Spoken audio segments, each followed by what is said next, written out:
Hi నమస్తే, నేను మీ సిరి. Today recipe వచ్చేసి ఆనియన్ దోశ ఏ విధంగా ప్రిపేర్ చేసుకోవాలో ఈరోజు చూపించబోతున్నా. నేను చెప్పే ప్రాసెస్లో చేయడం వల్ల అయితే పర్ఫెక్ట్గా హోటల్ స్టైల్లో అయితే దోశ వస్తుందండి. సో వీడియో అనేది స్కిప్ చేయకుండా లాస్ట్ వరకు చూడండి. స్కిప్ చేయడం వల్ల ఏమవుతుందంటే నేను మధ్యలో చిన్న చిన్న ఇంగ్రీడియంట్స్ వేసాను, అవి మీరు మిస్ అవుతారు. సో మరి ఇంకెందుకు ఆలస్యం, వీడియోలోకి వెళ్ళిపోదాం. నేను ఇక్కడ ఒక ఖాళీ బౌల్ తీసుకున్నాను. దీనికోసం ఒక గ్లాస్ పప్పును వేసుకున్నాను. నేను తీసుకునేది తొక్కు పప్పు తీసుకున్నానండి. మీ దగ్గర గుండు పప్పు ఉంటే అది యూస్ చేయొచ్చు. తొక్కు పప్పు ఏంటంటే కడిగే ప్రాసెస్సే మనకి ఎక్స్ట్రాగా ఉంటుంది, కానీ టేస్ట్ అయితే మాత్రం దీంతోనే చాలా బాగుంటాయి. ఒక గ్లాస్ పప్పుకు వచ్చేసి 4 గ్లాసులు వాటర్ని తీసుకొని మనం పక్కన పెట్టుకోవాలి.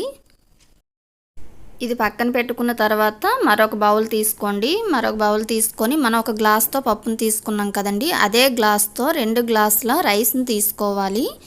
ఈ విధంగా రైస్ని తీసుకున్న తర్వాత సేమ్ మరలా అదే గ్లాస్తో హాఫ్ కాదండి పావు గ్లాసు శనగపప్పును తీసుకోవాలి. తర్వాత వచ్చేసి కొంచెం మెంతులు తీసుకోవాలి. ఒక హాఫ్ స్పూన్ అలా మెంతులు తీసుకొని వేసుకోవాలి. మెంతులు వేసుకోవడం వల్ల కొంచెం ఫ్లేవర్ అనేది చాలా బాగుంటుంది. ఇప్పుడు కొంచెం వాటర్ పోసుకొని మనం ఈ రైస్ని 2-3 సార్లు కడుక్కోవాలి. ఎందుకంటే ఇవి రేషన్ రైస్ అండి. మనకి దోశలకైతే మాత్రం రేషన్ రైస్తో చాలా బాగా వస్తాయి. మనం ప్యాకెట్ రైస్ కన్నా ఈ రైస్ వాడుకోండి, బాగుంటాయి. చూసారు కదా, మనం రైస్ అనేవి కడిగేసుకున్నాము. ఇప్పుడు ఇవి నానబెట్టడం కోసం ఒక 4 గ్లాసులు వాటర్ పోసుకోండి. ఇవి నానబెట్టడానికి వాటర్ అయితే మెజర్మెంట్ కాదండి, మీరు ఎన్ని గ్లాసులు వాటర్ అయినా పోసుకోవచ్చు. మెజర్మెంట్ తెలియని వాళ్ళ కోసం చెప్తున్నాను. ఒక 4 గ్లాసులు వాటర్ పోసుకుంటే సరిపోతుంది. ఇందాక మనం పప్పు నానబెట్టి పక్కన పెట్టాం కదండి, ఆ పప్పు ఈ రైసు రెండు కూడా వేరువేరుగా 6 to 8 అవర్స్ పాటు మనకి నాననివ్వాలి. ఆ విధంగా నానితేనే మనకి దోశలు అనేవి బాగుంటాయి. నేను 8 అవర్స్ తర్వాత చూస్తే మనకి పప్పు అనేది ఈ విధంగా నానిపోయింది. ఇలా చేతితో మెదిమితే మనకి పప్పు నుంచి తొక్క అనేది వేరుగా అవుతుంది. అలా అయితే మనకి పప్పు నానిపోయినట్టే. ఇప్పుడు నేను పప్పు కడగడం చూపిస్తున్నాను ఏ విధంగా కడగాలని. ఈ విధంగా వాటర్ పోసుకొని మనం పప్పు అనేది క్లీన్ చేసుకోవాలి. పూర్తిగా తొక్క లేకుండా పప్పు తెల్లగా వచ్చేంత వరకు కడుక్కోవాలి. మనం పప్పు కడిగేటప్పుడు వాటర్ చేంజ్ చేస్తూ ఉంటే ఫ్రెష్ వాటర్తో కడిగితే మనకి తొక్క అనేది తొందరగా ఊడిపోతుంది. ఫైనల్గా అయితే మనకి పప్పు అనేది కడగడం పూర్తయింది. ఈ తొక్కు పప్పుల్లో రాళ్ళు కూడా ఉంటాయండి, అవి ఏ విధంగా గాలించుకోవాలనేది నేను నెక్స్ట్ వీడియోలో చెప్తాను. రాళ్ళు కూడా లేకుండా చూసుకోండి. చూసారు కదా, పప్పు అనేది చాలా తెల్లగా వచ్చింది. ఇప్పుడు మనం నానబెట్టుకున్న రైస్ని తీసుకొని వీటిని కూడా ఒకసారి కడిగి పక్కకు తీసుకోవాలి. ఇలా రైస్ కడిగేటప్పుడే మనం వేరే బౌల్లో మనం ఏ గ్లాస్తో అయితే పప్పు తీసుకున్నామో అదే గ్లాస్తో 1/2 కప్పు అటుకులను తీసుకోవాలి. ఈ అటుకులను కొంచెం వాటర్ వేసి ఒకసారి మనం కడిగి పక్కన పెట్టుకోవాలి. వాటర్ వేసి కడిగిన తర్వాత ఒక గ్లాస్ వాటర్ వేసి వీటిని నానబెట్టాలి. అటుకులు నానడానికి ఎక్కువ టైం పట్టదండి, ఒక 2-3 మినిట్స్ అయితే అటుకులు నానడానికి సరిపోతుంది. ఇవి నానిన తర్వాత మనం కడిగి పెట్టుకున్న మినప్పప్పు, బియ్యం, అటుకులు, ఇప్పుడు ఈ 3 మనం కలిపేసుకోవాలి. ఈ 3 మనం కలిపేసుకున్న తర్వాత ఈ 3 ఒకే దానిలో వేసి కలపడం వల్ల 3 అనేవి సేమ్ క్వాంటిటీలో మిక్స్ అవుతాయి అన్నమాట. ఇవి ఇలా కలిపేసిన తర్వాత మనం ఒక మిక్సీ జార్ తీసుకొని మిక్సీ జార్లో కొంచెంగా తీసుకుంటూ కొంచెం వాటర్ పోసుకుంటూ మనం గ్రైండ్ చేసుకోవాలి. మరీ ఎక్కువ వాటర్ పోయకండి గ్రైండ్ చేసేటప్పుడు. దోసపిండి ఏ క్వాంటిటీలో ఉండాలో ఆ విధంగా చేసుకోండి. ఫైనల్గా నేనైతే గ్రైండ్ చేసుకున్నాను. ఈ విధంగా మనకి రుబ్బు అనేది వచ్చింది. నేను కాస్త రుబ్బేమో ఫ్రిడ్జ్లో పెట్టుకుంటానండి, ఎందుకంటే అంతా బయట ఉంచితే పులిసిపోతుంది కదా.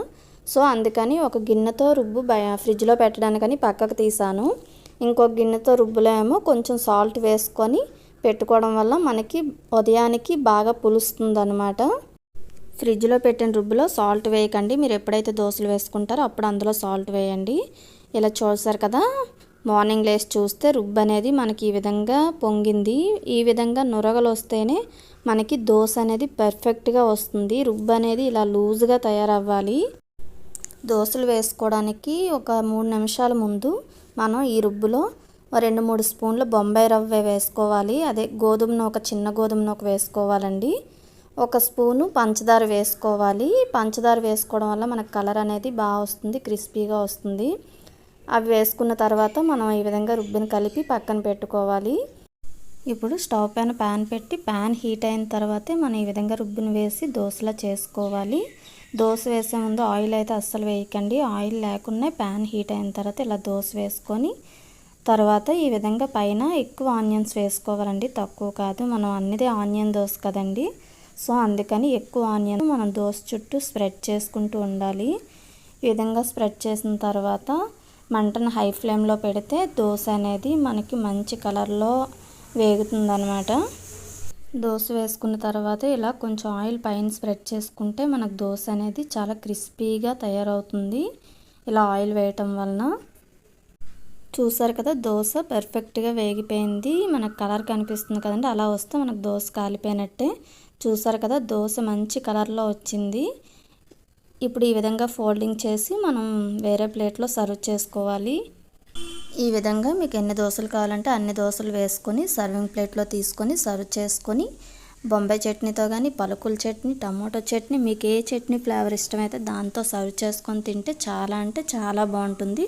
నేను చెప్పే ప్రాసెస్లో చేయడం వల్ల పర్ఫెక్ట్గా అయితే ఇవి వస్తాయండి. ఓకే ఫ్రెండ్స్, మరి ఇంకెందుకు ఆలస్యం, నేను చెప్పే ప్రాసెస్లో మీరు కూడా ట్రై చేసి ఎలా ఉందో కామెంట్ చేయండి.